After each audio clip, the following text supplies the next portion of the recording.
Hello மக்களே, நம்ம வந்து நார்த் இந்தியன் தாபாலெல்லாம் கிடைக்கிற மாதிரி ஒரு பாலக் லசூனி பாலக் தான் பண்ண போகிறோம். லசூனி பாலக்னா நம்ம கார்லிக் பாலக்னு சொல்லிக்கலாம். இதுதான் பண்ண போகிறோம். இது தாபாலெல்லாம் நிறைய கிடைக்கும், ரொம்ப டேஸ்ட்டாக இருக்கும்.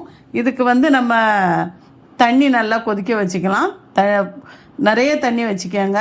அந்த பாலக் முங்குற அளவுக்கு வச்சுக்கோங்க. பாலக்கை வந்து நல்லா 3-4 டைம் கழுவி எடுத்துகிட்டு இந்த சுடு தண்ணியில் போட்டுடலாம். கொதிக்கிற தண்ணியில் போட்டு ஒரு 2 நிமிஷம் விட்டு எடுத்துடலாம்.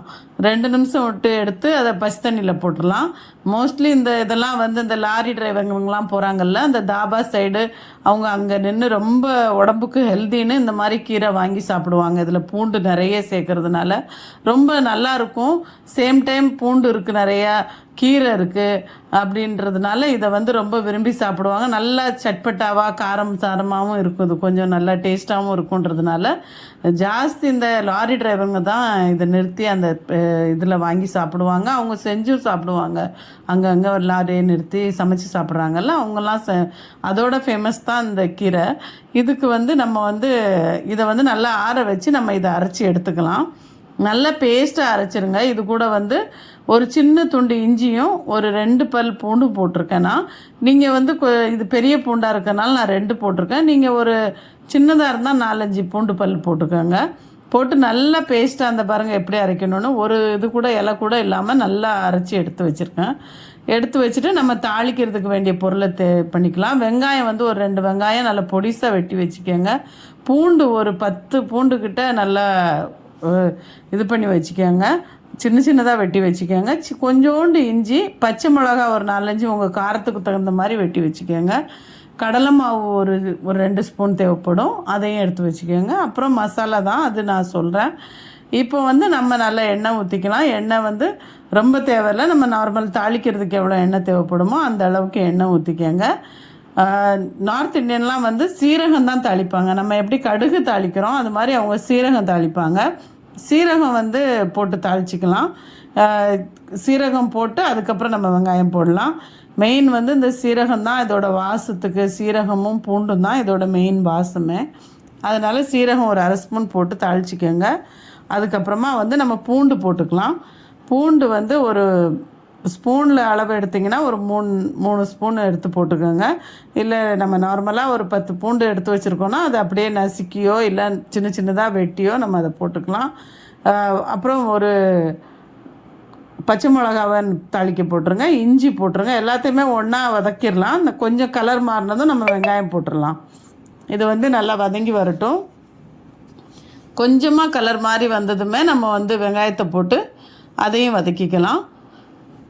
வெங்காயம் வந்து ஒரு 2 வெங்காயம் வெட்டிக்கங்க. கொஞ்சம் ஜாஸ்தி தான் இருக்கும், ஆனால் அது கீரையில் அவ்வளோ பேஸ்ட் இருக்காது. அதனால் வெங்காயம் போட்டால் தான் அது கொஞ்சம் திக்னஸ் கொடுக்கும். வெங்காயமும் தக்காளியும் வரும்போது தான் இன்னும் கொஞ்சம் அது ஜாஸ்தி மாதிரி தெரியும்.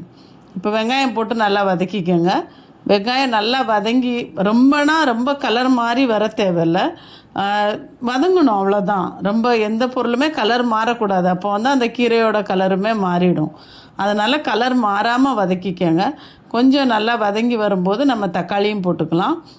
தக்காளியும் போட்டு வதக்கி தக்காளிக்கு மேலே கொஞ்சோண்டு உப்பு போட்டு நம்ம மஞ்சத்தூள் கொஞ்சம் போட்டு மூடி வச்சு வேக விடலாம். இதுக்கு வந்து கொஞ்சம் கலர் கொடுக்கறதுக்கு தான் மஞ்சத்தூள், க்ரீனே தூக்கி கொடுக்கும் அதுக்காக தான். தக்காளி நல்லா வதங்கி வரும்போது நம்ம அதெல்லாம் போட்டு நம்ம மூடி வச்சிடலாம். கொஞ்சம் நேரம் மூடி வச்சு வேக விட்டிங்கன்னா தக்காளி நல்லா சாஃப்ட் ஆகிடும். அதுக்கப்புறமா நம்ம வந்து அரைச்சி வச்சுருக்க பேஸ்ட் போடலாம், மசாலா போடலாம். இப்போ பாருங்கள் எவ்வளோ வதங்கி வந்திருக்குதுன்னு. ரொம்ப நல்லாயிருக்கும். இது வந்து நம்ம யோசிக்கிற மாதிரி இருக்காது. இது கீரையில் போய் என்ன இப்படி பண்ணுறாங்க அப்படின்னு இருக்கிற மாதிரி நானும் அப்படி தான் யோசித்தேன். ஆனால் செஞ்சு சாப்பிட்டதுக்கப்புறம் தான் தெரியும் ரொம்ப நல்லா இருக்குது அப்படின்னு. மஞ்சளும் உப்பு போட்டேன். நல்லா வதக்கிடுங்க.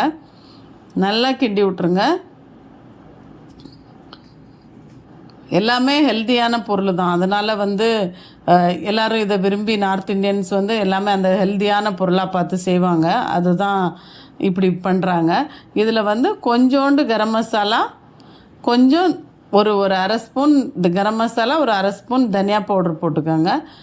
இது வந்து இதில் ரெட் சில்லி பவுடர் இப்போ போட வேண்டாம், ஏன்னாக்கி அந்த கலர் மாறிடும். அதனால தான் 2யும் போட்டு நல்லா வதக்கி விட்ருங்க. வதக்கிட்டு நம்ம வந்து இப்போ வந்து அந்த இது போட்டுடலாம். நம்ம கடலை மாவு இருக்கு இல்லையா, கடலை மாவு ஒரு 2 ஸ்பூன் எடுத்து வச்சுக்கோங்க, பெரிய ஸ்பூனாக. அந்த 2 ஸ்பூன் கடலை மாவையும் இதில் போட்டு நல்லா வறுத்து விடுங்க. ஏன்னா கீரை வந்து கொஞ்சம் தண்ணி ஊற்றினா கூட அப்படியே தண்ணி மாதிரி ஆகிடும். அப்போ அது திக்னஸ் கொடுக்க தான், அது ஒரு பைண்டிங் பண்ணுறதுக்கு தான் அந்த கடலை மாவு. நம்ம பருப்பு எதுவும் போடலை இல்லையா, அதுக்கு பதிலாக தான் அந்த கடலை மாவு. பருப்புக்கு பதிலாக போடணும்னு இது போடுறது. இதை வந்து நல்லா வறுத்துடணும். அந்த பச்சை வாசம் போகிற வரைக்கும் இந்த வெங்காயம் கூட நல்லா வறுத்துட்டு அதுக்கப்புறம் நம்ம இந்த அரைச்சி வச்சுருக்க பேஸ்ட் போட்டுடலாம். போட்டு நல்லா கிண்டி விடுங்க. தண்ணி எவ்வளோ தேவையோ கொஞ்சம் ஊற்றிக்கோங்க. ஏன்னா இது போட்ட உடனே கொஞ்சம் திக்காகிடும். நல்லா கொஞ்சம் தண்ணி போட்டுக்கோங்க. ரொம்ப தண்ணியாக வேண்டாம். இந்த கீரையே வந்து திக்காக தான் போட்டு சாப்பிட்ணும். ரொம்ப தனியாக சாப்பிடக்கூடாது. அதனால் வந்து இதுக்கு கொஞ்சமாக தண்ணி, அந்த மிக்ஸி கழுவி அதை ஊற்றிடுங்க. அந்த தண்ணி மட்டும் போட்டு உப்பு பார்த்து உப்பு போட்டுக்கோங்க எவ்வளோ தேவையோ. இதை நல்லா கொஞ்சம் அப்படியே மிக்ஸ் பண்ணி விடணும். ஏன்னா அது கடலை மாவு இருக்கிறதுனால கொஞ்சம் பிடிக்கும் டக்குன்னு. அதுவும் கம்மியாக திக்காக இருக்கிறதுனால கொதித்து வெளியெல்லாம் கொட்டும். அதனால் கொஞ்சம் மூடி வைக்காமல் இருந்தால் கலர் சீக்கிரம் மாறாது. ஆனால் மூடி வைக்கலைன்னா இது பூரா தெறிக்குதுன்றதுனால நான் மூடி வச்சுருக்கேன். மூடி வச்சு கொஞ்சம் நல்லா கிண்டி விட்டு அதை வந்து எடுங்க. ஒரு 2-3 டைம் நல்லா கொதிக்கட்டும். ஏன்னா நம்ம கீரையை வேக விடலை, நம்ம வெறும் தண்ணியில் போட்டு தான் எடுத்தோம். அதனால் இது நல்லா வேகட்டும். இப்போ பாருங்கள், கலர் மாறி வந்துருச்சு கொஞ்சம். பரவாயில்ல, ஆனால் வந்து நம்ம வேக வச்சு தான் ஆகணும் இல்லையா, அதனால் அதை நல்லா இது பண்ணிவிடுங்க. மோஸ்ட்லி இதை திறந்தே வச்சுருந்தா இவ்வளோ கலர் மாறாது. நிறைய பேர் சர்க்கரைலாம் ஆட் பண்ணுவாங்க. நான் அதெல்லாம் ஆட் பண்ணல. இப்போ வந்து நான் இதில் கொத்தமல்லி கொஞ்சம் வெட்டி போட்டுருங்க. லெமன் கொஞ்சம் புழிஞ்சு ஊற்றிருங்க. நான் லெமன் புழிஞ்சு ஊற்றும் போது வீடியோ கட் ஆகிடுச்சு, அதனால் லெமன் புழிஞ்சு ஊற்றிருங்க. அப்புறம் இறக்கி வச்சுருங்க. இப்போ நம்ம இதுக்கு ஒரு தாளிப்பு போட்டுடலாம். இதுக்கு வந்து நம்ம கொஞ்சம் எண்ணெய் எடுத்துக்கிட்டு அதில் வந்து திருப்பியும் சீரகம் தாளிக்கிறோம். சீரகமும் பூண்டும் காஞ்ச மிளகாவும் இவ்வளோ தான் தேவை அதுக்கு தாளிப்பு. இதை வந்து நம்ம போட்டு மேலே ஊற்றினோன்னா ஒரு கலரும் ஒரு வாசமும் ரொம்ப நல்லாயிருக்கும். சீரகம் ஒரு 1/4 ஸ்பூன் போட்டுக்கோங்க. அதுக்கப்புறம் வந்து நம்ம பூண்டு போட்டுக்கலாம். இதில் ஒரு ஸ்பூன் நிறைய பூண்டு போட்டுக்கோங்க. பூண்டு நல்லா கலர் மாறணும். அப்போ தான் அது அந்த வாசம் வரும், ரொம்ப அப்படியே தூக்குற மாதிரி. 2 காஞ்ச மிளகா போட்டுக்கோங்க. நான் காஷ்மீரி சில்லி போட்டிருக்கேன். நீங்கள் உங்கள் வேறு மிளகா இருக்குன்னா சாதா மிளகாவும் போட்டுக்கலாம். இதையும் நல்லா வதக்கிடுங்க. லைட்டாக சில்லி பவுடர் போடணும், ஒரு 1/4 ஸ்பூன் சில்லி பவுடர். ஏன்னா அந்த எண்ணெயோட கலருக்கு தான் அது. அந்த கீரையில் க்ரீனில் வந்து அது கொஞ்சம் ரெட்டாக அப்படி வரும்போது பார்க்க ரொம்ப அழகாக இருக்கும். அதுக்காக தான் சில்லி பவுடரோட எந்த விலையும் இந்த கிரேவியில் இல்லை. சும்மா அது ஒரு கலருக்காக தான் பண்ணுறது. ஏன்னா இது அந்த சைடு பண்ணுவாங்க, அதே மாதிரி பண்ணணுன்றதுக்காக நான் பண்ணியிருக்கேன். இப்போ வந்து அதை தாளித்து இதில் கொட்டி சாப்பிட்டிங்கன்னா சூப்பரான கார்லிக் பாலக் ரெடி. ரொம்ப நல்லாயிருக்கும். கண்டிப்பாக ட்ரை பண்ணுங்கள். நம்ம சாப்பாடே சாப்பிட்டுட்டு இருக்கிறதுக்கு கொஞ்சம் வெளியே உள்ளவங்க சாப்பாடையும் சாப்பிட்டு பாருங்கள். கண்டிப்பாக நல்லாயிருக்கும். ட்ரை பண்ணி பார்த்துட்டு எனக்கு மெசேஜ் பண்ணுங்கள். Thank you so much.